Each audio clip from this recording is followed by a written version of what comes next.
Comme le dévoile BFM TV ce mardi 18 décembre 2018, le juge des référés du tribunal de grande instance de Paris a ordonné le gel d'une partie des royalties qui devaient provenir des maisons de disques du défunt Johnny Hallyday, morte il y a déjà un an. Précision importante, il s'agit des pourcentages du produit des ventes d'albums versés au chanteur et à sa veuve Laetitia Hallyday selon le testament américain du rocker. Alors que David Hallyday, 52 ans, et Laura Smith, 35 ans, ont entamé des démarches pour contester le testament de leur père devant la justice française alors que l'artiste avait rédigé un document américain, ils ont ainsi obtenu une petite victoire. Qui ne change pas grand-chose cependant.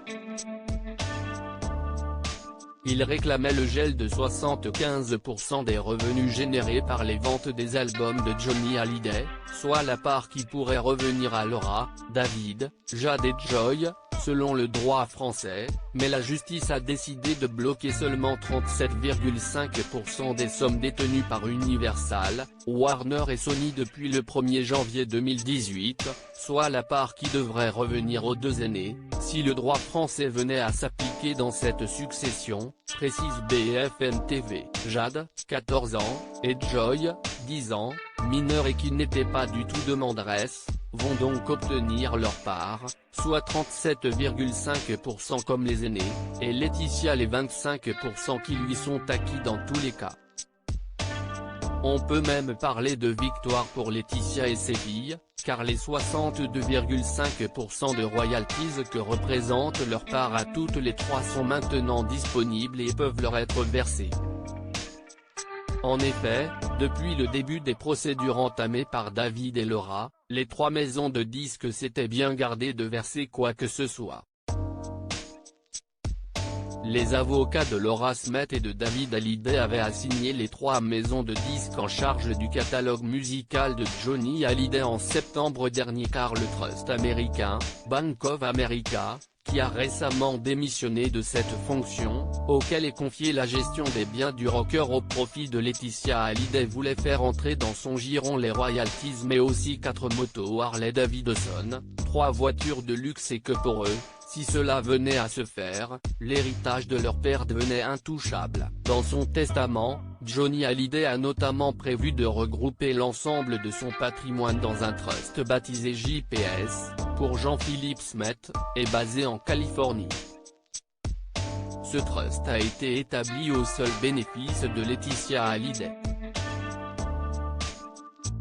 2,5 millions d'euros en jeu. Cette décision du tribunal de grande instance de Paris n'est toutefois pas définitive, car le vrai enjeu se joue du côté du testament. En effet, le 22 mars prochain, le tribunal de Nanterre va statuer pour dire si est-il le droit américain ou français qui prévaut. Une décision qui pourra, à son tour, être frappée d'appel, par l'une ou l'autre des parties. Comme le souligne de son côté l'AFP, jusqu'à sa mort, Johnny Hallyday touchait chaque année en moyenne 800 000 euros sur les ventes de ses albums. Des revenus qui vont exploser puisque son dernier disque, Mon pays si est-il amour, s'est déjà vendu à 1,2 million d'exemplaires. Si, comme pour les précédents disques, la base est de 25% du produit des ventes reversées aux ayants droit de l'artiste, le montant se monte donc déjà à plus de 2,5 millions d'euros. Il faut cependant tenir compte de l'avance de 1,5 million d'euros qui avait été faite par Warner à l'artiste de son vivant, lors la remise de l'album le 20 novembre 2017.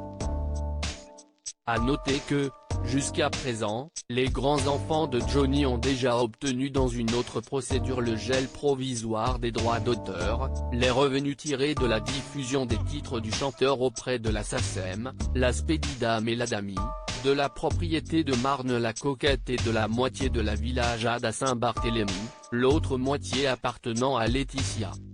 Thomas Montet.